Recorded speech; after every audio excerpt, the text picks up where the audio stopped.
Hello students, welcome to Imbibe. Imbibe में सही बच्चों का स्वागत है। बच्चा पार्टी, मैं आपका टीचर सलमान अनवर खान। तो बच्चों, फाइनली हमने आपके लिए एक प्रॉपर तरीके से नीट के कैसे आपको तैयारी करनी है, क्या क्या पढ़ना है, उसके लिए एक प्रॉपर तरीके से हम बैच शुरू कर रहे हैं। तो बस उसके लिए आपको क्या करना है, उस बैच से जुड़ने के लिए सिर्फ एक चीज, छोटी सी चीज करनी है। पहली चीज, क्लास में आओ यार, क्लास में आओ। जितने भी बच्चे अभी ऑनलाइन हैं, मैं यही चाहूंगा कि क्लास में आते जाओ, आते जाओ। लाइक बटन दबाते जाना और अपने दोस्तों के साथ शेयर करो। सबसे पहले just go and share this class with everyone. सारे अपने बैचमेट्स, अपने फेलो मेट्स के पास जाके शेयर करो, ताकि उनको पता चल सके कि सलमान सर आ चुके हैं और आपकी पढ़ाई को सुपर स्ट्रॉन्ग करने आए हैं। देखो, मेरा जो सब्जेक्ट है बेटा, मैं पढ़ाता हूं बॉटनी। आप बहुत लोगों को कुछ पता है, कुछ लोगों को नहीं पता है, तो उनको मैं थोड़ा सा ये बताऊंगा। बेटा देखो, botany is not so easy, it's not so difficult. अगर आप पढ़ोगे तो आपको बहुत आसान लगेगा बॉटनी। अगर नहीं पढ़ोगे तो बहुत सारे बच्चों को डर रहता है कि सर बॉटनी, सर प्लांट इतना ज्यादा टफ है। अरे भैया सर, कैसे मैं नाम याद करूंगा? अरे भाई सर, सैक्रोमाइसिस सर्विसेज की तो स्पेलिंग ही गलत हो जाती है। हाँ होगी, अगर प्रैक्टिस नहीं करोगे तो बस मेरे साथ आपको क्या करना है, जुड़ना है। आपको इस चैनल के साथ जुड़ना है, आपको इम्बाइब पे भरोसा रखना है।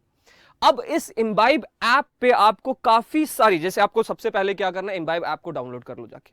इसमें काफी सारी किताबें मिलने वाली, यू विल गेट, मतलब बहुत सारी एन नंबर ऑफ बुक्स मिलेंगी, जिससे आपको क्या होगा, आपके क्वेश्चंस की प्रैक्टिस बहुत अच्छे से हो जाएगी। ठीक है, तो आपको क्या करना है, इसको डाउनलोड भी करना है। एंड आज का जो लेक्चर होने वाला है वो किसके ऊपर है बच्चे? आपका पहला चैप्टर, द लिविंग वर्ल्ड। उसके अंदर हम क्या पढ़ेंगे, कैरेक्टरिस्टिक्स ऑफ लिविंग ऑर्गेनिज्म के बारे में पढ़ेंगे। ठीक है, हमें ये सारी चीजों को इसके अंदर में कवर अप करना है। ठीक है, तो क्या क्या है इस चैप्टर के अंदर में? We are going to study characteristics of living organism, diversity in the living world, taxonomic categories and taxonomic aids. देखो, सिर्फ 4 मेन टॉपिक है। अगर मैं इसको नीट के प्रोस्पेक्टिव से बताऊं, नीट एग्जाम में बेटा इसके ऊपर एक क्वेश्चन जरूर आता है। नीट में इसके ऊपर एक क्वेश्चन जरूर आएगा, और वो भी कैसा होगा, बहुत ज्यादा इजी क्वेश्चन होगा। तो हमें एक एक मार्क्स बहुत ज्यादा जरूरी है। तो आप एक क्वेश्चन करके आराम से 4 मार्क्स फटाक से पा सकते हो यार, आराम से ऐसे चुटकियों में पा सकते हो। तो फिर भैया चलो शुरू हो जाए, चलो शुरू हो जाए, फटाफट से लाइक दबाते हुए चलो, लेट्स गो अहेड एंड बिस्मिल्लाह करते हैं, शुरुआत करते हैं, श्री गणेश करते हैं आज के इस सेशन की तरफ। कैरेक्टरिस्टिक्स ऑफ लिविंग ऑर्गेनिज्म से शुरुआत करेंगे। तो सबसे पहले आपके सामने कुछ चीजें दिख रही हैं, देखो ध्यान से, ध्यान से देखो क्या क्या दिख रहा है आपके सामने। एक पाम ट्री दिख रहा है, एक पेन दिख रहा है, एक डॉग दिख रहा है, एक मैन दिख रहा है। अब इसमें से कोई बताएगा कि इसमें कौन सा लिविंग है, कौन सा डेड है?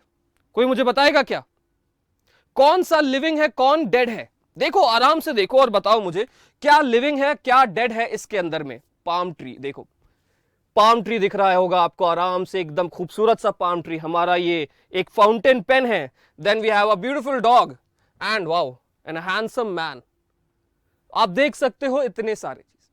अब आपको ये बताओ, इसमें से नॉन लिविंग थिंग कौन सा? अब आप बोलोगे सर पेन नॉन लिविंग है, बाकी सारी चीजें तो लिविंग दिख रही हैं, पेन नॉन लिविंग है। चलो ठीक है, चलो ठीक है। अब मैं बोलूं, कैसे बोलूं, कैसे भैया बताओ, तुम कैसे कह सकते? Being a science student, how can you say this pen is a non living? Because हर चीज का एक प्रूव होता है। तो आज के इस लेक्चर के अंदर में हम वही जानेंगे, हम वही चीजें को जानेंगे, डिस्कस करेंगे कि कैसे चीजों को हम प्रॉपरली डिफाइन करें कि ये एक लिविंग है या नॉन लिविंग है। तो उसके लिए लेक्चर स्टार्ट करने से पहले एक चीज आपको याद करनी है और मेरे साथ कॉन्टिन्यूअसली वो बोलना है।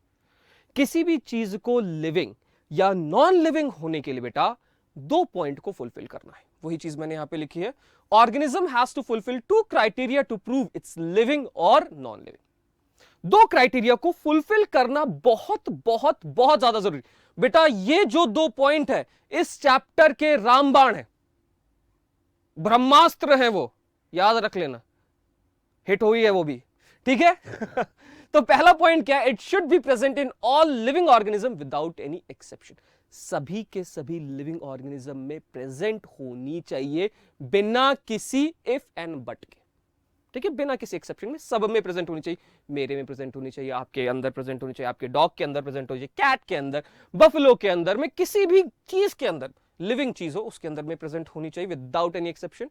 दूसरा पॉइंट क्या कहता है, it should be absent in all non living organism without any exception.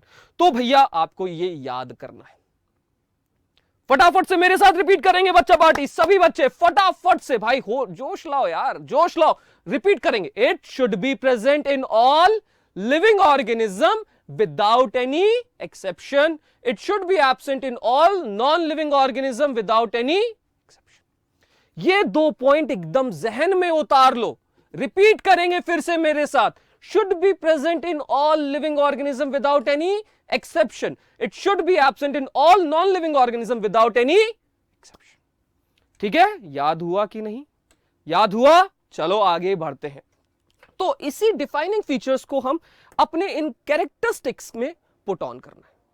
क्या क्या कैरेक्टरिस्टिक्स हैं बेटा? ये 5 कैरेक्टरिस्टिक्स हैं। देखो, कई सारे कैरेक्टरिस्टिक्स बहुत सारे होते हैं, there are different types of characteristics present, लेकिन हमें किसको फॉलो करना है? एनसीईआरटी। देखो, चाहे जो हो जाए, आपको बेटा एक बुक को फॉलो करना है, एनसीईआरटी। अलग अलग बुक देखोगे तो बेटा कुछ कुछ बुक्स में बहुत सारा अलग अलग मेंशन है, लेकिन नहीं, आपको सिर्फ एनसीईआरटी के अकॉर्डिंग चलना है। तो according to NCERT we have cellular organisation, metabolism, growth, reproduction and consciousness. यही फ्लो से हम पढ़ेंगे, ठीक है, यही फ्लो से हम पढ़ते जाएंगे, ठीक है, इसी फ्लो से हमें पूरा का पूरा इस लेक्चर को पढ़ना है, ठीक है। तो किसको मद्देनजर रखते हुए चलेंगे? किसको मद्देनजर रखते हुए चलना है? हमें इन डिफाइनिंग फीचर्स को मद्देनजर रखते हुए चलना है। हमें अपने जहन में इन डिफाइनिंग फीचर्स को उतार के आगे पढ़ना है। मैं बार बार एक ही बात को आपको कह रहा हूं, इन दोनों पॉइंट को अच्छे से याद कर लो, तभी ये पूरा का पूरा कैरेक्टरिस्टिक्स ऐसे याद हो जाएगी। चला जाए, let's go ahead, let's go ahead. ठीक है, कैरेक्टरिस्टिक्स ऑफ लिविंग ऑर्गेनिज्म से अब हम शुरुआत करते हैं। तो सबसे पहला पॉइंट है सेलुलर ऑर्गेनाइजेशन। सबसे पहले क्या दिखा आपको? एक खूबसूरत सा एसेट दिखा, एक खूबसूरत सा डायग्राम दिखा। अब इस डायग्राम को आप प्रॉपर तरीके से, मैं चलो बड़ा कर देता हूं। अब आप बोलोगे सर थोड़ा सा घुमा के दिखाइएगा, ये लो यार, ये देखो इसका पूरा प्लाज्मा मेम्ब्रेन दिख रहा है। अब आप बोलोगे सर थोड़ा सा माइटोकॉन्ड्रिया और अच्छे से दिखाना सर, ये लो यार माइटोकॉन्ड्रिया और अच्छे से देख लो। सर इसका थोड़ा न्यूक्लियस दिखाना, और ये देख लो न्यूक्लियस। देख रहे कितना खूबसूरत सा डायग्राम है ये। तो ये है क्या? ये है बच्चों सेल। वो कामेहामेहा वाला सेल नहीं, वो ड्रैगन बॉल जी वाला सेल नहीं, ये मोबाइल फोन वाला सेल नहीं। सेल है क्या? Cell is the structural and the functional unit of life, right. हम सब ने बचपन से, यार क्लास 6 से I think so, Chhathi class से हम पढ़ते आए हैं सेल क्या होता है, सेल क्या होता है, सेल क्या होता है। ठीक है, सेल एक बहुत बेसिक चीज है, राइट। हमने सबको पता है cell is the fundamental unit of life. हमने बचपन में एक रट्टा मारा था, छठी क्लास में तो हम यही करते हैं, रट्टा मारते हैं ना, एक रट्टा मारा था, सेल होता है, cell is called as the fundamental unit of life. ठीक है, ठीक है, ये हमने पढ़ा है। और हमने क्या पढ़ा है सेल के बारे में? Cell is the structural and functional unit of life. ठीक है, अब देखो बेटा, जब भी बायोलॉजी के अंदर में कुछ भी शब्द आता है ना, उसके पीछे रीजन होता है। चलो क्लास 6, 7, 8, 9 में आपने रट्टा मार लिया। सेल क्या है? Structural and functional unit of life. It is also called as the building block of life. ठीक है, सेल को हम क्या बुलाते हैं? सेल को हम बिल्डिंग ब्लॉक भी बुलाते हैं। ठीक है, ये भी हमने पढ़ा है कि सेल को हम क्या बुलाते हैं बच्चा? बिल्डिंग ब्लॉक बुलाते हैं। और बिल्डिंग ब्लॉक कैसे बुलाते हैं? जैसे कि लेट्स सपोज ये एक बिल्डिंग है, ब्लॉक का मतलब क्या हो गया? बिल्डिंग है। बिल्डिंग कैसे बनी है? हवा से ऐसे ऊपर से गिर गई क्या? ऊपर से ब्रह्मा जी ने बोल दिया तथास्तु और बिल्डिंग नीचे प्रकट हो गई? नहीं ना। बिल्डिंग कैसे बनी? कई सारे ब्रिक्स जुड़े, कई सारे ब्रिक्स जुड़ते गए, जुड़ते गए, जुड़ते गए, इस तरीके से कई सारे ब्रिक्स जुड़ते चले गए, और क्या हुआ? एक बिल्डिंग का, एक दीवार का निर्माण हुआ। एक दीवार का क्या हुआ? फॉर्मेशन हुआ, एक वॉल का फॉर्मेशन हुआ। इस तरीके से जाके बिल्डिंग बनी। कई सारे ब्रिक्स आपस में एक के ऊपर एक, एक के ऊपर एक एक्यूमुलेट हो गए, तब जाके एक क्या बना बेटा? आपके बिल्डिंग का फॉर्मेशन हुआ। उसी तरीके से सेल है। सेल क्या है बेटा? आपकी सबसे ज्यादा छोटी यूनिट है। हमारी बॉडी, अगर आप कभी बार अपने स्किन के अंदर एकदम गौर से देखोगे तो कई सारे छोटे छोटे पार्ट्स दिखेंगे, वो सब सेल्स के ही है।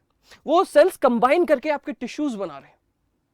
तो सेल क्या है? It is the structural and functional unit of life. Cell क्या है बच्चा? Structural and functional unit of life है। Why structural? सबसे बड़ा क्वेश्चन, सर स्ट्रक्चरल क्यों है? सर स्ट्रक्चरल होने की वजह है every living organism is made up of cell. चाहे वो मैं हूं, चाहे वो आप हो, चाहे आपके बगल में बैठा हुआ वो डॉग हो या कैट हो, चाहे वो पैरट क्यों ना हो, चाहे वो कोई फल क्यों ना हो, तो सब में क्या होता है? सेल होता है। एवरी लिविंग ऑर्गेनिज्म, वो एक फल जब जो लाइफ था तब की बात कर रहा हूं। Every living organism is made up of cell. सारे के सारे लिविंग ऑर्गेनिज्म किसके बने होते हैं बच्चे? सेल के बने होते हैं, चाहे वो जो हो, ठीक है, चाहे वो एक अमीबा क्यों ना हो। Every living reaction takes place inside the cell. सारी की सारी लिविंग रिएक्शन कहां होती है बच्चा लोग? सारी की सारी लिविंग रिएक्शन बेटा सेल के अंदर ही होती है। Every living reaction is going to take place inside the cell only, ठीक है। तो ये है बच्चे आपका काफी कुछ सेल का बेसिक। कोई डाउट हो तो बताएंगे बेटा, फटाफट से कोई डाउट हो तो बताएंगे। एक बार फटाफट से बच्चों से मैं थोड़ा सा देख लेता हूं। हेलो रोशन, चेतन, निशु, प्रभात, हेलो बच्चा लोग, ठीक है। चलो आगे बढ़े, लेट्स गो हेड बच्चा पार्टी, लेट्स गो हेड। अब मैंने अभी आपको ऑर्गेनाइजेशन के बारे में बता रहा था, राइट? अभी मैं जस्ट जो इतना देर से समझा रहा था, मैं एक ऑर्गेनाइजेशन का स्ट्रक्चर समझा रहा था, कैसे एक ऑर्गेनाइजेशन बनती है। Group of cells combines together to form tissue, group of tissue combines together to form organ, group of organ combines together to form organ system, group of organ system combines together to form organism. Organism तो हम है, organism तो हम ही है, और क्या। अब आप बोलोगे सर ये तो हमने देखा है, थोड़ा सा अपने तरीके से दिखाइए सर जरा। देखो ये क्या है? एक न्यूरॉन है, राइट? बड़ा हो जाओ भाई, न्यूरॉन भाई साहब को हम पलट चुके हैं, पूरा सीधे हो जाएंगे अब। हाँ, ये क्या है बच्चा? एक न्यूरॉन है। You can see this is a neuron. अब ग्रुप ऑफ न्यूरॉन से क्या बन गया बच्चा? आपका एक नर्वस सिस्टम का पूरा हो गया। एक न्यूरॉन का क्या हो गया बच्चे? पूरा का पूरा न्यूरॉन का नेटवर्क बन गया। देखिए ध्यान से देखिए, ये पूरा का पूरा एक न्यूरॉन का नेटवर्क हो गया। अब उसी न्यूरॉन के नेटवर्क से क्या बनता है बच्चे? हमारा ब्रेन बना। उसी ब्रेन से क्या हुआ? इस तरीके से पूरा का पूरा हमारा सिस्टम का फॉर्मेशन हो रहा है, अलग अलग सिस्टम्स के फॉर्मेशन हो रहे हैं, एंड देन फाइनली क्या होगा? हमारा एक ऑर्गेनिज्म का फॉर्मेशन हो रहा है। तो यही है बच्चा आपका cellular organization. This is the cellular organization. अब हम आते हैं मेन पॉइंट के ऊपर। मेन पॉइंट क्या पूछता है? क्या ये डिफाइनिंग फीचर है कि नहीं? बताओ बच्चा पार्टी, क्या ये डिफाइनिंग फीचर है? यस और नो? क्या 2 पॉइंट्स है बच्चों? What were the 2 points? जल्दी जल्दी बताएं।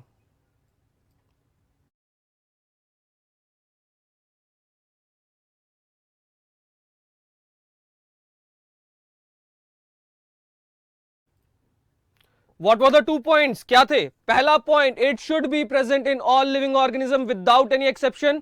दूसरा पॉइंट क्या था? It should be absent in all non living organism without any exception. बहुत सारे बच्चों ने यस लिखा है। Yes sir, it's a defining feature. Yes it's a defining feature. जो 2 पॉइंट है बच्चा पार्टी, क्या थे? पहला point, it should be present in all living organism without any exception. दूसरा पॉइंट क्या था? It should be present, it should be absent in all non living organism. मैं सेल का बना हूं, प्राउडली। आप भी सेल के बने हो। आपके घर में डॉग, बफलो, ये सब कुछ, यहां तक कि जो मच्छर अभी भिनभिनाते हुए गया है ना आपके कान के पास से, वो भी सेल का बना है, ठीक है। तो पहला पॉइंट क्या हो गया बच्चा आपका? फुलफिल हो गया। दूसरा point, it should be absent in all non living organism. Cell का नहीं बना भाई, ये तो प्लास्टिक है, ठीक है। ये घड़ी सेल की नहीं है, ठीक है। ये टी शर्ट सेल का नहीं बनी है, ठीक है। तो सेकेंड पॉइंट भी क्या हो गया? फुलफिल हो गया। तो हम ये क्या कहेंगे? ये क्या है? It's a defining property of living organism. Clear? Clear हो गया बच्चा पार्टी? तो सेल क्या हो गया हमारा? सेलुलर ऑर्गेनाइजेशन क्या हो गया? It's a defining feature.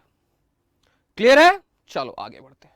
Let's move towards our second point बच्चा पार्टी, फटाफट से बढ़ेंगे। सेकंड पॉइंट क्या है बच्चा अपना? मेटाबॉलिज्म।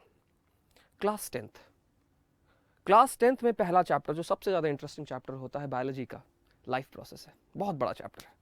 उसके पहले ही पेज पे एक डेफिनेशन लिखी, क्लास 10th की फर्स्ट, एनसीईआरटी की बात कर रहा हूं, फर्स्ट पेज पे एक डेफिनेशन लिखी मेटाबॉलिज्म। सोचो वो डेफिनेशन आप अपने 11th में भी पढ़ रहे हैं। तभी बोलते हैं जूनियर क्लासेस में थोड़ा सा मन लगा के पढ़ लेना तो अपने आप मजा आ जाए। तो मेटाबॉलिज्म क्या है? It is the sum total of all chemical reaction occurring inside our body. क्या है भैया? Sum total of all chemical reaction occurring in a living body. हमारी बॉडी के अंदर में जो भी रिएक्शन हो रही है उसको हम क्या कहते हैं? मेटाबॉलिज्म। अब ये रिएक्शन होती क्यों है? भाई खाना खाओगे, एनर्जी चाहिए कि नहीं? मैं इतना बोले जा रहा हूं, कैसे बोल रहा हूं? अगर मैंने नहीं खाना खाया होता मैं बोल पाता? नहीं हो पाता। अगर आप ना खाओ और पढ़ने बैठ जाओ, डिजीनेस आएगी, नहीं पढ़ पाओगे। तो हम खाना खा रहे हैं ताकि हमें एनर्जी मिले, ब्रेक डाउन हो रहा है, यह भी एक केमिकल रिएक्शन। अब ये जो रिएक्शन है बच्चे, दो तरीके की होती है। The reaction is of two types. हमारी कौन कौन सी? Anabolism as well as catabolism. दो तरीके की रिएक्शन है, anabolism as well as catabolism. तो अब देखो, हम मेटाबॉलिज्म में बेसिकली कर क्या रहे हैं? हम अपना फूड का अपटेक ले रहे हैं। We are going to take up the food. हमने क्या किया बच्चे? अपना फूड लिया। कार्बोहाइड्रेट होता है, फैट होता है, प्रोटीन होता है, अदर। अब ये जरूरी नहीं है कि आपको चिकन मटन ही खाना है हर वक्त। ये जरूरी नहीं है कि आपको हर वक्त पनीर ही खाना है। आपका कार्बोहाइड्रेट, आपका प्रोटीन सोर्स एन नंबर्स है। अलग अलग सोर्सेस से बच्चा लोग हमें खाना मिलता है। ये मत जिद पे आ जाया करो, मम्मी नहीं मैं तो सिर्फ आज चॉकलेट ही खाऊंगा। नहीं, मम्मी फिर मार भी खिलाएंगे।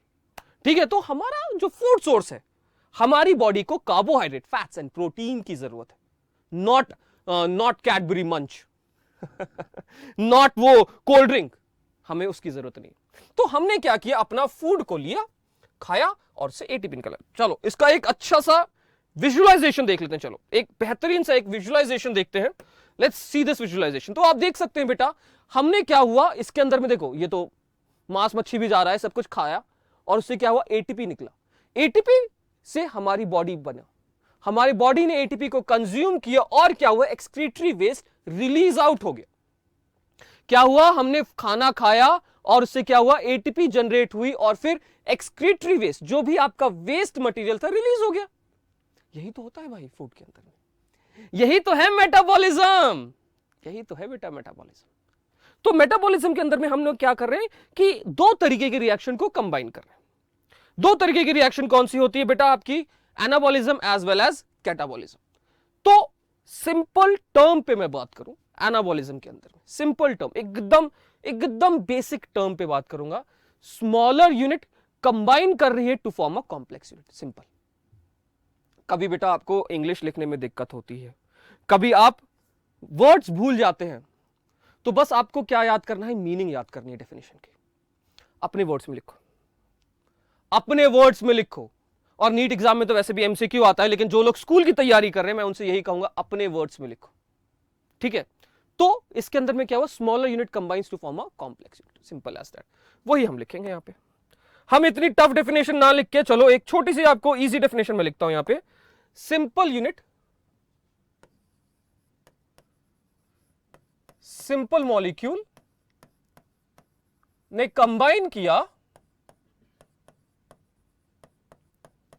सिंपल मॉलिक्यूल ने कंबाइन किया to form complex molecule. Simple as that.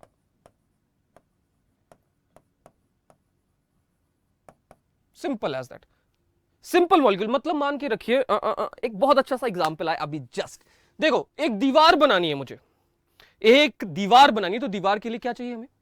बताओ बच्चा बेटे, सही बच्चे कमेंट में बताएंगे। एक दीवार बनानी है मुझे, दीवार बनाने के लिए हमें दो रॉ मटेरियल की सबसे ज्यादा रिक्वायरमेंट है। क्या है वो दो रॉ मटेरियल? फटाफट से बताओ। Raj Chaudhary, Abhishek, Chetan, Preeti, Sadaf, brick and cement. Very good Chetan. Yes, हमें दो चीज की जरूरत है, ब्रिक एंड सीमेंट। मतलब ये जो ब्रिक है ये एक स्मॉलर यूनिट की तरह काम कर रही है, और सीमेंट क्या कर रही है? एक एनर्जी के फॉर्मेशन के लिए कर रही है। ठीक है, वो एक क्या करेगी बच्चों? एक एनर्जी का फॉर्मेशन। तो वही हुआ ना, ये ब्रिक्स क्या हो गई? सिंपलर यूनिट हो गई। ब्रिक क्या हो गई? सिंपलर यूनिट हो गई, जो जुड़ जुड़ के जुड़ जुड़ के एक कॉम्प्लेक्स यूनिट का फॉर्मेशन कर रही है, जिसको हम वॉल बुला रहे हैं, जिसको हम क्या बुला रहे हैं बेटा, वॉल बुला रहे हैं। अब इसके लिए हमें cement as well as human energy की भी जरूरत है। वॉल्स अब तक रोबोट नहीं बना रहे हैं, ठीक है ना, अभी आपके घर की वॉल रोबोट ने नहीं बनाई है, तो अभी भी आपको ह्यूमन एनर्जी देनी पड़ रही है, ठीक है। तोड़ने के लिए आप मशीन से तोड़वा सकते हो, तोड़ने के लिए मशीन से तोड़वा सकते हो, ठीक है। तो इस तरीके से होता है। इसका बेस्ट एग्जांपल क्या होता है, फोटोसिंथेसिस। इसका बेस्ट एग्जांपल क्या है बच्चा पार्टी, फोटोसिंथेसिस। फोटोसिंथेसिस क्या होता है, carbon dioxide plus water combines to form glucose. क्या होता है, carbon dioxide combines to with water to form one molecule of glucose. पढ़ेंगे हम आगे चल के डिटेल में, ठीक है। तो फोटोसिंथेसिस क्या है, आपका एनाबॉलिज्म का एग्जांपल है। कैटाबॉलिज्म के बारे में बात करें, break down, simple as that, तोड़ना।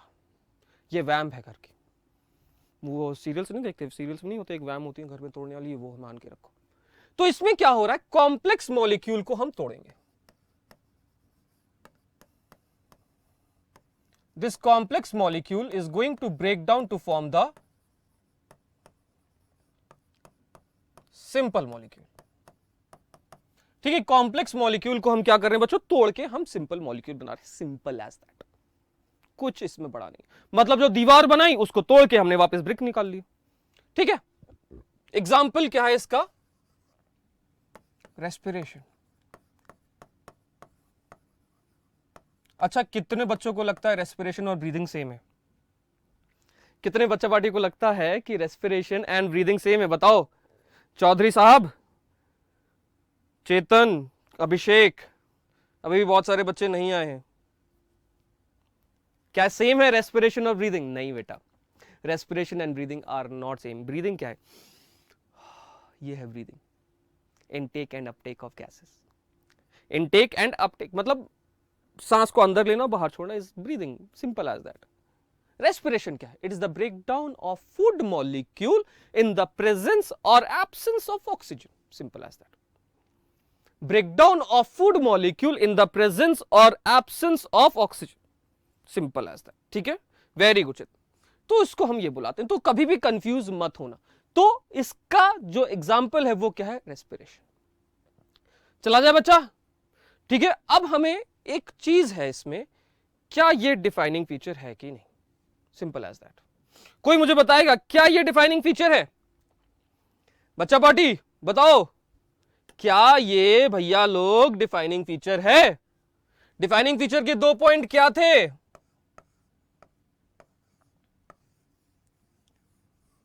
What were the 2 points for defining feature? Number 1, should be present in all living organism without any exception. Number 2, should be absent. ठीक है, should be absent in all non-living organism without any exception. तो ये दोनों को fulfil करता है। Clear है सही बच्चों को? तो ये भी क्या है बच्चों, it's a defining feature. Clear बच्चा? फटाफट से कमेंट में बताएंगे बेटा।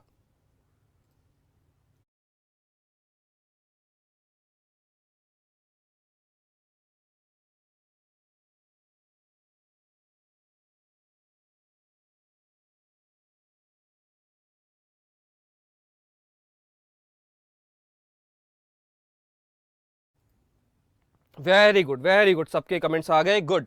चलो आगे बढ़ा जाए। लेट्स गो अहेड बच्चा party, let's go ahead and आगे बढ़ते हैं। अब हम अगले फीचर पे देखते हैं, ग्रोथ। बहुत इंटरेस्टिंग फीचर है यार ये ग्रोथ। तो सबसे पहला पॉइंट एक लिखा हुआ है, it's an irreversible increase in mass और overall size of a cell of और होल ऑर्गेनिज्म। इररिवर्सिबल इंक्रीज मतलब एक बार जो ग्रोथ हो गई वो वापस नहीं हट सकती। मतलब एक बार जो मैंने हाइट पा ली, मेरी हाइट 5'9", एक बार जो मैंने 5'9" पा लिया, मैं वापस 5 फुट 2 इंचेस नहीं हो सकता। चेतन कितनी हाइट, लेट्स सपोज चेतन की हाइट है 6 फीट। अब क्या हुआ, चेतन 4 साल बाद हो गया 5'8", अगले 2 साल बाद हो गए 5। Is it possible Chetan? No, it's not possible, it's not even possible. तो ग्रोथ क्या है, इट इज इररिवर्सिबल इंक्रीज। मतलब एक बार जो ग्रोथ हो गई वो कभी वापस नहीं हो सकती। एक बार जो मैंने हाइट पा लिया वो पा लिया। ठीक है, एक बार जो हाइट पा लिया वो पा लिया, ठीक है। It's an irreversible increase in mass और overall size of the whole organism. जैसे कि भैया हमारा ये प्लांट, भाई साहब को देखना क्या शिद्दत से ग्रो कर रहे हैं, देख रहे हो कितना खूबसूरती से हमारा ये प्लांट ग्रो किया। वापस प्ले करेंगे, एक बार देखो वापस से, ये देखना एक बार ग्रो हुआ तो ग्रो करता गया, लेकिन प्लांट की ग्रोथ हमारी ग्रोथ से एकदम अलग है। प्लांट की ग्रोथ हमारी ग्रोथ से एकदम अलग होती है, उसके बारे में भी डिस्कस करेंगे, उसके बारे में भी डिस्कस करेंगे। तो ये जो ग्रोथ है, इस पार्ट के से पहले मैं आपको कुछ छोटी सी चीजें बताना चाहता हूं। देखो मेरा, आपने अगर आप लोग जो हो, कितने कई सारे बच्चे नए होंगे मेरे इस लेक्चर में, मैं हमेशा अपना लेक्चर इस तरीके से लेता हूं बेटा कि ये टॉपिक आपके क्लास 11th का आखिरी chapter plant growth and development में बहुत इंपॉर्टेंट रोल प्ले करता है। ये जो ग्रोथ टॉपिक है प्लांट ग्रोथ एंड डेवलपमेंट में बहुत इंपॉर्टेंट रोल प्ले करता है। तो उसके पार्ट्स को, ताकि आपको उस टाइम पे आसानी हो, मैं अभी से ही थोड़ी थोड़ी चीजें खिलाता रहूंगा, थोड़ी थोड़ी चीजें खिलाता रहूंगा, ताकि आपको उस टाइम पे लगे ना कि अरे सर क्या क्या टफ टॉपिक आ गया, ठीक है। तो उस टाइम पे आप एक डेफिनेशन पढ़ोगे और वही डेफिनेशन आपको याद करनी है, और कोई और डेफिनेशन को नहीं याद करनी है। ग्रोथ क्या है उसकी अगर हम डेफिनेशन देखें तो it is increase in mass, increase in mass और number of cell, simple as that. इससे आसान डेफिनेशन मिले तो बताना भैया, इससे आसान डेफिनेशन मिले तो बताना। इंक्रीज इन मास और नंबर ऑफ सेल। मास बोले तो कैसे, वो मम्मा मास नहीं वाला नहीं, वो मूवी वाला मास नहीं, मास मतलब साइज बढ़ना, ठीक है, वॉल्यूम बढ़ना। मतलब मान के रखो, लेट्स सपोज ये एक सेल है, कुछ दिनों बाद, कुछ महीनों बाद, कुछ घंटों बाद आपने क्या देखा, उसका वॉल्यूम बढ़ गया। ग्रोथ हुई कि नहीं, बोलेंगे हां सर ग्रोथ हुई। ग्रोथ हुई कि नहीं बच्चा पार्टी, हुई ग्रोथ। अब उसी तरीके से ये देखिए, ये एक सेल है, कुछ दिनों बाद, कुछ महीनों बाद, कुछ घंटों बाद हमने क्या देखा, इस तरीके से एक नंबर बढ़ गया। अब आप बताओ बच्चा, ग्रोथ हुई कि नहीं, डेफिनेशन फुलफिल हुआ कि नहीं हुआ, ठीक है। तो इसी को हम ग्रोथ बुलाते हैं। अब हम ग्रोथ को इस मेटाबॉलिज्म के ऊपर पे दो चीजों के ऊपर जज कर सकते हैं। हम ग्रोथ को मेटाबॉलिज्म के दो चीजों के ऊपर जज कर सकते हैं, एनाबॉलिज्म एंड कैटाबॉलिज्म। देखो ये पॉइंट बहुत ज्यादा जरूरी है, बहुत ज्यादा, बहुत एकदम ध्यान से, कमेंट सेगमेंट पे छोड़ के एक बार बहुत ध्यान से समझेंगे, फिर मैं आपको टाइम भी दूंगा पूछने के लिए सवाल। एक बार समझना इसको बेटा, अगर एनाबॉलिज्म ज्यादा, इससे पहले, इसको समझाने से पहले मैं स्कूल की कुछ चीजें बताऊंगा आपको, स्कूल की कुछ चीजें। अब देखो हमेशा आपके स्कूल में कुछ लोग होते हैं जो कि क्या होते हैं, काफी ज्यादा एथलेटिक होते हैं, खूब भर के एथलेटिक होते हैं, ठीक है। मतलब वो कम भी खाएं ज्यादा भी खाएं, वो उनका बॉडी साइज एकदम सेम का सेम रखता है। आप बोलते हैं क्या ऋतिक रोशन जैसा पैदा हुआ है। और कुछ होते हैं कैसे, वो बोलते हैं सर मैंने ना पानी पिया है और तब भी मैं मोटा होता जा रहा हूं या होती जा रही हूं, मैं बस इतना सा तो खाता हूं पूरे दिन में तब भी मैं मोटा होता जाता हूं, मोटी होती जा रही हूं। और कुछ लोग होंगे जो भाई साहब पागलों की तरह cut cut cut cut cut cut cut cut खाते जा रहे हैं, खाते जा रहे हैं, लेकिन पतले ही पे पतले हैं। तो ये तीन तरीके की बॉडीज होती है।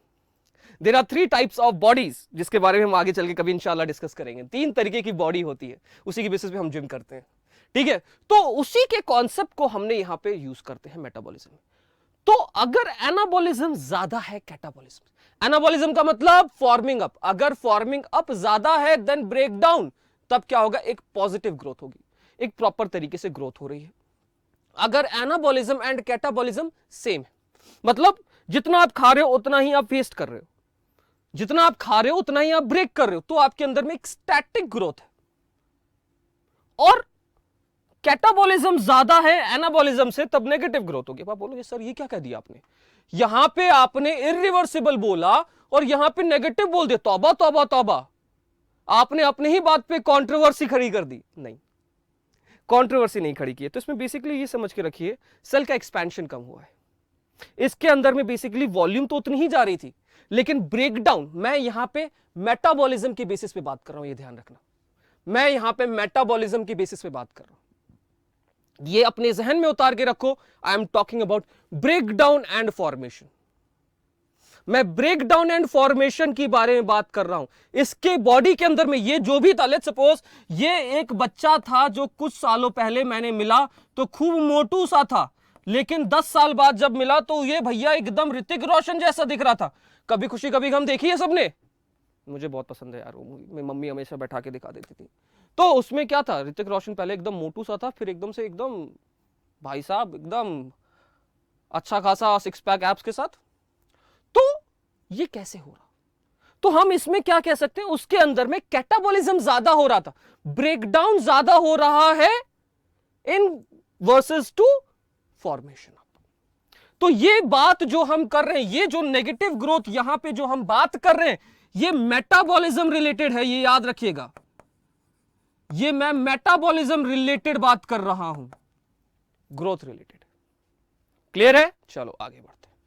Let's go ahead and move towards our next point. Plant और एनिमल के अंदर में हमें अब ग्रोथ चेक करनी है। प्लांट एंड एनिमल के अंदर में क्या करनी है बच्चा लोग, हमें ग्रोथ चेक करनी है। देखो हम सब की एज, ग्रोथ एक पर्टिकुलर एज तक होती है। मैंने एक हाइट अचीव कर ली 5'9", मैं अब इसके आगे नहीं करूंगा, बस मैं मोटा पतला होता रहूंगा, वो बात अलग है। ठीक है, वही मैं जो मेटाबॉलिज्म और कैटाबॉलिज्म वाली जो मैंने पॉइंट रखा था वो होता रहेगा मेरे साथ। ठीक है, अब खुदा ना खास्ता ये हो कभी, अगर कभी किसी ने मेरा हाथ काट दिया, कभी ना हो ये, ठीक है, अगर कभी किसी ने मेरा हाथ काट दिया, क्या ये पॉसिबल है कि मेरा एक यहां से हाथ आ जाएगा, एक यहां से हाथ आ जाएगा? मैं जादू बन जाऊंगा क्या? नहीं ना। Is it possible? नो। अब आपके सामने एक पेड़ है, पेड़ की एक शाखा तोड़ दी आपने, पेड़ की आपने एक शाखा तोड़ दी, पेड़ की एक ब्रांच तोड़ दी आपने। What will happen when you will cut a branch of a tree? What will happen? A new branches is going to pop up, new branches is going to pop up। मतलब जो plant के अंदर जो growth होती है वो as restricted नहीं होती, अनलिमिटेड ग्रोथ होती है। वही चीज मैंने यहां पे लिखी है। Growth occurs through out life cycle, पूरे के पूरे इनके लाइफ साइकिल में ग्रोथ होती है, बट हमारी एक पर्टिकुलर एज ग्रुप तक होती है। बहुत इंपॉर्टेंट पॉइंट है। अगला पॉइंट क्या कहता है, ये कैसी होती है? इनके अंदर में, प्लांट के अंदर में the growth is unlimited growth, मतलब वो ग्रोथ करते जाएंगे। प्लांट को इसीलिए हम काटते हैं, प्लांट की कटिंग करना बहुत जरूरी है, प्रूनिंग करना बहुत जरूरी है, ठीक है। और इनके एनिमल के अंदर में कैसी लिमिटेड ग्रोथ होती है, तभी इसकी ग्रोथ को हम, प्लांट की ग्रोथ को इनडेफिनेट ग्रोथ बुलाते हैं और एनिमल की ग्रोथ को डेफिनेट ग्रोथ बुलाते हैं। ठीक है, बहुत इंपॉर्टेंट है ये पॉइंट्स, बहुत बहुत बहुत ज्यादा इंपॉर्टेंट है। तो लिख लीजिए फटाफट से, फटाफट से ये तीनों के तीनों पॉइंट आपकी कॉपी में लिखे होने चाहिए, बहुत जरूरी है ये। जो बच्चे 11th के बोर्ड्स के लिए भी तैयारी कर रहे हैं उनके लिए तो बहुत ही जरूरी है ये। चले आगे बढ़ते हैं। अब हम बात करते हैं इनके लिविंग एंड नॉन लिविंग के बारे में। अब एक चीज बताना, क्या नॉन लिविंग सब्सटेंसेस में ग्रोथ होती है? क्या नॉन लिविंग सब्सटेंसेस में ग्रोथ होती है? बताओ तो, हाँ या ना? अरे बताओ, शर्माओ मत, बता भी दो। हाँ भाई होती है। एक छोटे से एग्जाम्पल से लेता हूं, बहुत मजेदार एग्जाम्पल है, मुझे हमेशा इस एग्जाम्पल में मजा आता है। लेट्स सपोज आपके घर में अभी दिवाली आ रहा है, मामा जी आएंगे, चाचा जी आएंगे, आएंगे मामा जी, चाचा जी, ताऊ जी आएंगे, बुआ जी आएंगी, फुप्पा आएंगे, फुप्पी आएंगे। वो लोग क्या देंगे आपको? पैसे। आपको मिले लेट्स सपोज 10 रुपए की नोट मिल गई, आपको मिले, पैसे मिले। अब आपकी मम्मी ने क्या कहा कि बेटा ऐसा करो, 10 रुपए मुझे दे दो, मैं अपनी किट्टी पार्टी में इन्वेस्ट कर दूंगी। 10 रुपए तो नहीं करेंगे, लेट्स सपोज उससे ज्यादा मिले आपको, वो इन्वेस्ट कर दिया। और आपको ब्याज में, आपको मम्मी ने मान के रखो 6 महीने बाद, आफ्टर 6 मंथ, आपको ब्याज के साथ आपको पैसा मिला कितना? 11 रुपए। ग्रोथ हुई कि नहीं? हाँ या ना? आपके पास थे 10 रुपए, 6 महीने बाद 11 रुपए हो गए, ग्रोथ हुई कि नहीं? बोलेंगे हाँ सर हुई ग्रोथ, यस और नो। भाई इसी पे तो म्यूचुअल फंड खेलता है कि, जो कि वो एक हायर चीज हो जाती है काफी, वो मैं यहां पे समझाऊंगा नहीं। पैसा भी ग्रो करता है, सिंपल एज दैट। पैसा भी ग्रो करता है, बैंक में रखो 4% ब्याज मिलता है साल भर में, पैसा भी ग्रो करता है। अब हम वापस आएंगे एनसीईआरटी के ऊपर में। एनसीईआरटी में एक बहुत अच्छा सा एग्जांपल दे रखा है माउंटेन का। एक माउंटेन है जिसकी हाइट है 200 फीट।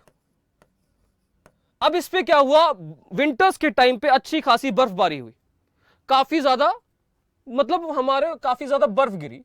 जब बर्फ गिरी तो क्या होगा, बर्फ एक्यूमुलेट कर जाएगी ऑन द टॉप। बर्फ क्या कर जाएगी बेटा, एक्यूमुलेट कर जाएगी ऑन द टॉप। अब क्या होगा, अब क्या होगा, इसके ऊपर लेट्स सपोज 2 फीट की बर्फ गिरी। अब इसकी हाइट कितनी हो गई, अब इसकी हाइट कितनी हो गई बच्चा पार्टी, इसके ऊपर 2 फीट की बर्फ गिरी है, अब इसकी हाइट कितनी हो गई, 202 फीट। ग्रोथ हुई कि नहीं, यस और नो, ग्रोथ हुई कि नहीं बच्चा पार्टी, यस और नो, यस, ग्रोथ हुई। ठीक है, ग्रोथ हुई। ठीक है, तो हम ये नॉन लिविंग ऑर्गेनिज्म भी क्या करते हैं बच्चा, ग्रोथ शो करते हैं। This non living organism also shows growth. वही चीज यहां पे लिखी, लिविंग ऑर्गेनिज्म शोज इंट्रिंसिक और इंटरनल ग्रोथ। इनकी ग्रोथ कैसे होती है, हमारी अंदर से सेलुलर फॉर्म में ग्रोथ होती है। बट एक नॉन लिविंग ऑर्गेनिज्म के अंदर में एक्सटर्नल, मतलब इंटरनल का मतलब क्या हुआ, इस तरीके से ये इंटरनल फॉर्म में होगी। लेट्स सपोज ये एक सेल है, अंदर की तरफ से पुशिंग हो रही है, अंदर की तरफ से क्या हो रहा है बेटा, पुश मिल रहा है। ठीक है, इनर साइड से पुश मिल रहा है। और अगर मैं नॉन लिविंग के बारे में बात करूं, बाहर की तरफ से आपका सब्सटेंस ऐड हो रहा था। ये बेसिक डिफरेंस है, ये बेसिक डिफरेंस। हमारी ग्रोथ इंट्रिंसिक है, ऊपर से कोई तथास्तु नहीं बोल रहा है, हमारे सेल्स खुद अंदर से बढ़ रहे हैं। और इनके में बोल सकते हैं ऊपर से तथास्तु हो रहा है। ठीक है, इनके में नॉन लिविंग में बोल सकते हैं हाँ यार तभी तो पॉसिबल है यार, तभी देखना अभी दिवाली के टाइम पे शेयर मार्केट क्या बढ़ेंगे। ठीक है, तो ये बहुत इंपॉर्टेंट है, दोनों के दोनों चार्ट लिख लेंगे फटाफट से, फटाफट से सभी बच्चा पार्टी इसको अच्छे तरीके से लिखेंगे, बहुत ज्यादा इंपॉर्टेंट है ये। अब हम आते हैं मेन क्वेश्चन के ऊपर, क्या ये डिफाइनिंग फीचर है या नहीं, क्या ये डिफाइनिंग फीचर है या नहीं। तो लेट्स सी, तो डिफाइनिंग फीचर में क्या था, it should be present in all living organism without any exception. तो भैया पहला पॉइंट फुलफिल हो गया। दूसरा पॉइंट क्या था, it should be absent in all non living organism without any exception. Non living organism में तो प्रेजेंट होता है ये, तो सेकंड पॉइंट फुलफिल नहीं हुआ। तो ये क्या है बच्चा, it's a non defining feature, ये एक नॉन डिफाइनिंग फीचर हो गया। ठीक है बच्चा पार्टी, चलो आगे बढ़ते हैं, लेट्स गो अहेड बच्चों। अगला पॉइंट क्या है बेटा, रिप्रोडक्शन। रिप्रोडक्शन हमने यार बहुत टाइम से पढ़ते हुए आए। ठीक है, हम बचपन से रिप्रोडक्शन क्या होता है, रिप्रोडक्शन क्या होता है, हम काफी टाइम से ये पढ़ रहे हैं, ऑन एंड ऑफ पढ़ते जाते हैं, बस बेसिक सी डेफिनेशन है इसकी, it is the process of giving birth to young one similar to themselves. Simple सी बेसिक सी definition, process of formation of offsprings having feature more और लेस सिमिलर टू पेरेंट्स, या मेरे तरीके से it's the process of giving birth to young ones similar to themselves. Simplest definition है इसकी। ठीक है, अब रिप्रोडक्शन दो तरीके के होते हैं, एसेक्सुअल एंड सेक्सुअल, बचपन में पढ़ा था। सेक्सुअल रिप्रोडक्शन का मैं एक छोटा सा आपके सामने प्रेजेंटेशन लेके आऊं, देख सकते हो आप कैसे स्पर्म, एक बार मैं थोड़ा सा जूम करके दिखाना चाहूंगा आपको, कैसे स्पर्म मूव कर रहा है टुवर्ड्स एग। देखो इस तरीके से। अब आप सोचो जब फर्टिलाइजेशन चैप्टर पढ़ोगे, जब आप ह्यूमन रिप्रोडक्शन चैप्टर पढ़ोगे तो ऐसे बेहतरीन बेहतरीन एसेट्स आने वाले हैं आपके सामने। सोचिए इस तरीके से ये क्या हो रहा है बच्चा, फर्टिलाइजेशन का प्रोसेस होता है।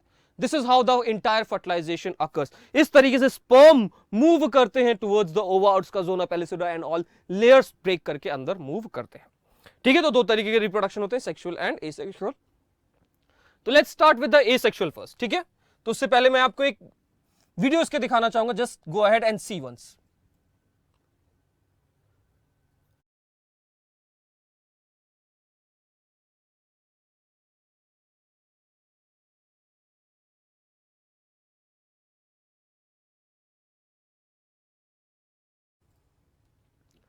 तो यू कैन सी कैसे एक पेरेंट ने, इस डायग्राम को वापस देखिए, इस वीडियो को हम वापस देखें, तो कैसे एक पेरेंट ने अपने आप को डिवाइड करके दो ऑर्गेनिज्म को फॉर्म कर दिया। देखिए हाउ अ सिंगल पेरेंट, देखना एक छोटा सा एक यूनिसेलुलर ऑर्गेनिज्म अपने ही आप को तोड़ के, अपने न्यूक्लियर कंटेंट को डिवाइड करके दो ऑर्गेनिज्म बना दिया। देख रहे हो, ये एक इक्वल डिवीजन की फॉर्म में किया उन्होंने। ये एक बाइनरी फिजन है, इक्वल डिवीजन बोल सकते हैं, वरना तो बाकियों में इक्वल डिवीजन नहीं होता, सब में इक्वल डिवीजन नहीं होता है, ये बात अलग है। तो एसेक्सुअल रिप्रोडक्शन क्या होता है, इसमें सिंगल पेरेंट इन्वॉल्व होता है। यू कैन सी एक सिंगल पेरेंट इन्वॉल्व होता है, दो डॉटर सेल बनती है। और ये क्या हुआ, एग्जैक्ट कॉपी है किसके, पेरेंट की।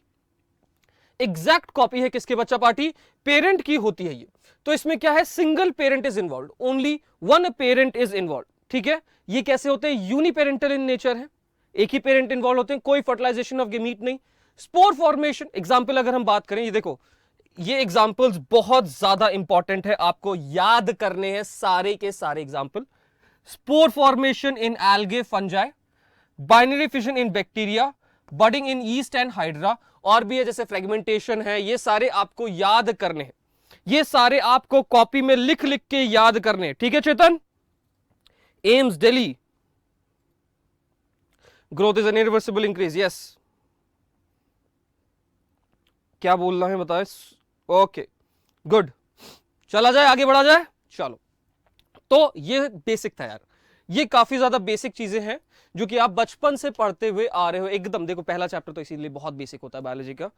अगला पार्ट पे आते हैं, वो है सेक्सुअल रिप्रोडक्शन। सेक्सुअल रिप्रोडक्शन भी एक नॉर्मल प्रोसेस है। इसमें क्या होता है, टू पेरेंट्स आर इन्वॉल्व, ठीक है, एक मेल और एक फीमेल, ठीक है, टू पेरेंट्स आर इन्वॉल्व। इनसे क्या आता है, गेमीट निकलता है। इनसे क्या आता है बच्चा, गेमीट का फॉर्मेशन होता है। Egg cell and sperm cell का क्या होता है, फॉर्मेशन होता है। अब ये दोनों क्या करते हैं, फ्यूज करते हैं by the process of fertilization. ये दोनों आपस में क्या करेंगे बच्चों, फ्यूज करेंगे by the process of fertilization to form a diploid zygote. देखो ये टर्म बहुत जरूरी है, ये क्या बनाएंगे, डिप्लॉइड जाइगोट। देखो ये सब कैसे हैं, हैप्लॉइड इन नेचर। ये स्पर्म हो गया, एग सेल हो गया, ये सारे हैप्लॉइड। हमारी जो मेल बॉडी होती है, मेल एंड फीमेल बॉडी, ये कैसे होते हैं, डिप्लॉइड इन नेचर होते हैं। अब जो इनके गेमीट्स प्रोड्यूस होते हैं वो मियोसिस के थ्रू प्रोड्यूस होते हैं। By the process of meiosis, इनके अंदर में मियोसिस होती है। जब ये मियोसिस होगी, मियोसिस के बाद जो इनके गेमीट्स बने हैं वो कैसे होते हैं, हैप्लॉइड इन नेचर। अब ये फ्यूज करेंगे by the process of fertilization. जैसे कि अभी आपको ये दिख रहा है कैसे स्पर्म एंटर किया, अभी मैंने वो वाला आपको एसिड भी दिखाया था, कैसे स्पर्म एंटर कर रहा था एग के अंदर में, स्पर्म एंटर कर रहा था एग के अंदर में, ये फ्यूज करके to form a diploid zygote. अब यही डिप्लॉइड जाइगोट ने एम्ब्रियो बनाया, और यही एम्ब्रियो क्या करेगा बच्चा, एक न्यू इंडिविजुअल का निर्माण करेगा। Simple as that. अगर ये डायग्राम क्लियर है तो आप कभी भी आंख बंद करके भी लिख सकते हो सेक्सुअल रिप्रोडक्शन के बारे में। अगर ये डायग्राम क्लियर है तो कभी भी आंख बंद करके भी लिख सकते हो। फिर से फोकस करेंगे, मेल एंड फीमेल ये कैसे होते हैं, डिप्लॉइड इन नेचर। इनके अंदर में मियोसिस होगा, इनके सिर्फ हमारे जो सेक्स सेल्स होते हैं उसी के अंदर में, सेक्स सेल्स बोले तो टेस्टिस एंड ओवरीज के अंदर में क्या होगा, मियोसिस होता है टू फॉर्म हैप्लॉइड गेमीट्स। याद रखना, gametes are universally haploid in nature, चाहे वो जो, ठीक है। हैप्लॉइड ये आप क्लास 12th में पढ़ेंगे, पहला चैप्टर। ये गेमीट्स प्रोड्यूस करेंगे, फिर ये फ्यूज करेंगे by the process of fertilization. Fertilization क्या हो गया, सिनगैमी जिसको बुलाते हैं, फ्यूज करेंगे, फिर वो हमारा डिप्लॉइड जाइगोट। जाइगोट एक यूनिसेलुलर होता है, याद रखना, ये सबसे पहला यूनिसेलुलर है, डिप्लॉइड सेल है। अब उसके बाद डिवाइड होते होते होते होते आपका पूरा न्यू इंडिविजुअल बनता है, ठीक है। अगर ये क्लियर हो जाएगा तो आपको पूरा का पूरा सेक्सुअल रिप्रोडक्शन के सारे पॉइंट्स, इसकी जरूरत ही नहीं पड़ेगी, फिर आपको बिल्कुल की जरूरत नहीं। Two parents are involve sir, मैं आराम से लिख लूंगा सर। बाय पेरेंटल सर, ये तो हमें पता ही था, मैं को याद हो गया सब डायग्राम में। फॉर्मेशन ऑफ गेमीट्स सर देख लिया, फ्यूजन ऑफ गेमीट्स सर देख लिया, डिप्लॉइड जाइगोट का फॉर्मेशन सर देख लिया। क्लियर है तो थम्स अप करेंगे सही बच्चे। क्लियर है सेक्सुअल रिप्रोडक्शन तो थम्स अप करेंगे। अब एक क्वेश्चन आता है, क्या रिप्रोडक्शन सबके अंदर होता है? क्या रिप्रोडक्शन जरूरी प्रोसेस है? आप बताएं मुझे, क्या रिप्रोडक्शन जरूरी प्रोसेस है? क्या सबको रिप्रोडक्शन करना जरूरी है? क्लास 10th वापस चलते हैं, चलो चलो बच्चा चेतन वापस चलते हैं क्लास 10th वापस चलते हैं। तो हमने लाइफ प्रोसेस पढ़ा, उसमें साफ साफ लिखा था कि रिप्रोडक्शन एक मैंडेटरी प्रोसेस नहीं है। बहुत सारे साधु संत कभी रिप्रोड्यूस नहीं करते, बहुत सारे लोग ब्रह्मचारी बन के रहते हैं। उसी तरीके से हमारे गॉड ने भी कुछ ऐसे ऑर्गेनिज्म बनाए हैं जो कि कभी भी रिप्रोड्यूस नहीं कर सकते। They are never being able to reproduce. चलो वही उनके बारे में देख लेते हैं। जैसे कि रिप्रोडक्शन के बारे में, उससे पहले एक और छोटी सी चीज मैं बताना चाहूंगा, यूनिसेलुलर और मल्टीसेलुलर ऑर्गेनिज्म के बारे में, ठीक है। यूनिसेलुलर ऑर्गेनिज्म के अंदर में क्या होता है, ग्रोथ एंड रिप्रोडक्शन क्या है, सिनोनिमस है, सेम है, म्यूचुअली इंक्लूसिव इवेंट। देखो ये शब्द याद करना है, ये शब्द याद करना है। देखो एक रिप्रोडक्शन का एक बहुत बेहतरीन सा एक और वीडियो लाया हूं, देखना। देखना किस तरीके से अमोइबा भाई साहब हैं, देखो अपनी बॉडी को डिवाइड किया और टड़ा टड़ा टड़ा टड़ा टड़ा, दो पार्ट में डिवाइड हो गए, दो पार्ट में डिवाइड हो गए। ठीक है, इस तरीके से ये होता है। अब इसी के अंदर में एक और पॉइंट देखेंगे, मल्टीसेलुलर ऑर्गेनिज्म में क्या होता है, एक्सक्लूसिव। मतलब अगर मैं इंक्लूसिव एक्सक्लूसिव का मतलब समझाऊं तो इसके अंदर में रिप्रोडक्शन, यूनिसेलुलर ऑर्गेनिज्म में क्या हो रहा है, ग्रोथ इक्वल्स टू रिप्रोडक्शन, और मल्टीसेलुलर ऑर्गेनिज्म में क्या है बच्चों, growth is not equal to reproduction. ये याद रखिएगा, ग्रोथ रिप्रोडक्शन के बराबर होता है और इसके अंदर में growth is not equal to reproduction. ठीक है, मतलब एक बॉडी डिवाइड करके दो बना रही है, मतलब ये ग्रोथ ही तो हुआ, ग्रोथ ही तो हुआ ना बच्चा पार्टी। तो अब हम वापस आते हैं उस क्वेश्चन पे, क्या रिप्रोडक्शन सबके अंदर में होता है, नहीं, रिप्रोडक्शन एक डिफाइनिंग फीचर नहीं, reproduction is not a defining feature, ये एक नॉन डिफाइनिंग फीचर है। व्हाई? बिकॉज ये सेकेंड पॉइंट को फुलफिल नहीं करता। मतलब सेकेंड पॉइंट को फुलफिल तो कर ही रहा है, लेकिन फर्स्ट पॉइंट फुलफिल ही नहीं हो रहा है। फर्स्ट पॉइंट क्या है, पहला पॉइंट क्या कहता है, it should be present in all living organism without any exception. Exception है हमारी हनी बी, हमारी वर्कर हनी बी, हमारा mule worker honey B, sterile human couple. मतलब ये जो हनी बी है जो सब कुछ करती है, ये हनी बी क्या करती है बेटा, सारा काम करती है। ये देखो ध्यान से देखो कितनी खूबसूरत सी हनी बी है, ये सारा काम करती है, ये हनी बी सब कुछ करती है, लेकिन रिप्रोड्यूस नहीं कर सकती। इनके ऊपर ये श्राप है, दे कैन नॉट रिप्रोड्यूस। ठीक है, worker honey bee can not reproduce, तभी every living organism is not capable of reproduction. तभी ये पहले पॉइंट पे ही ये क्या हो गया, फेल हो गए। Second point, it is absent in all non living organism. Yes, pen के अंदर में रिप्रोडक्शन नहीं होता तो भाई क्या बात है, दो दो पेन हो जाते। टी शर्ट रात में रखे रखे दो दो हो जाती तो मजा नहीं आ जाता, हाँ बिना कुछ किए दो दो टी शर्ट हो गई, नहीं। तो second point is fulfilled. Second point क्या था, it should be absent in all non living organism, तो एब्सेंट होता है। लेकिन पहला ही पॉइंट फुलफिल नहीं पाए, क्यों, क्योंकि mule worker bee sterile human couple में क्या होता है, रिप्रोडक्शन नहीं होता है। क्लियर है? सो ये क्या हो गया, नॉन डिफाइनिंग फीचर। अब एक आखिरी क्वेश्चन पे आते हैं। क्वेश्चन क्या है, what will you do when you see a snake? आप क्या करोगे जब आप स्नेक को देखोगे? डर जाओगे, भाग जाओगे। इसी को, ये जो आपके अंदर जो भावना आई है ना, भावना वो उसके बारे में मत सोचना, भावना मतलब आपके अंदर में जो फीलिंग्स आई है, यही तो है कॉन्शियसनेस। यही है सबसे ज्यादा complicated tough word, consciousness.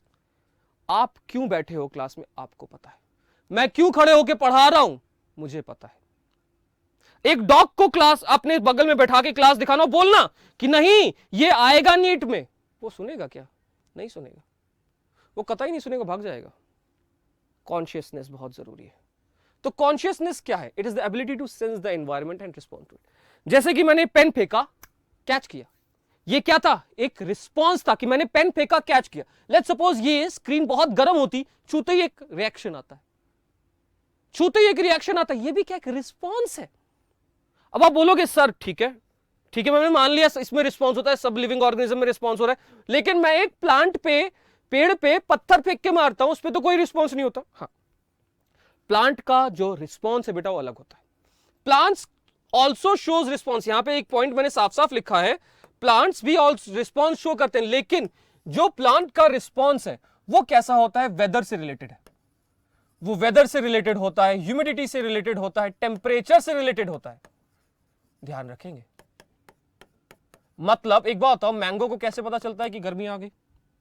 Mango को कैसे पता चलता है कि अब मुझे, मैंगो ट्री को, मैंजीफेरा इंडिका को कैसे पता चलेगा कि अब ना मुझे आम देने हैं? क्यों? क्योंकि उसको गर्मी चाहिए। कभी देखा है आम के पेड़ पे सर्दियों में पेड़ लगा, वो फल निकलते हुए?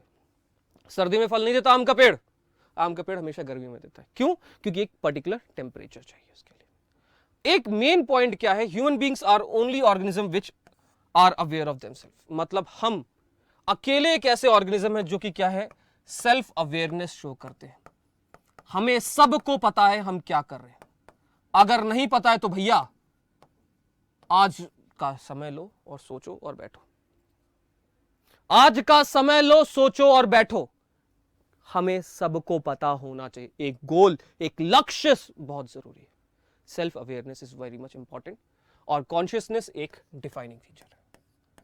It is a defining feature, क्योंकि अगर मैंने किसी को मारा, लेट्स सपोज, मैं वैसे हिंसा वाला इंसान नहीं हूं यार, मैं हिंसा वाला इंसान नहीं हूं, लेट्स सपोज मैंने किसी को मारा, वो क्या होगा, बाहर ऑफिस के बाहर, इम्बाइब ऑफिस के बाहर 50-60 गुंडे लेके खड़ा हो जाएगा, मैं तो खत्म, सर को मिलने आना फिर तो अखबार में।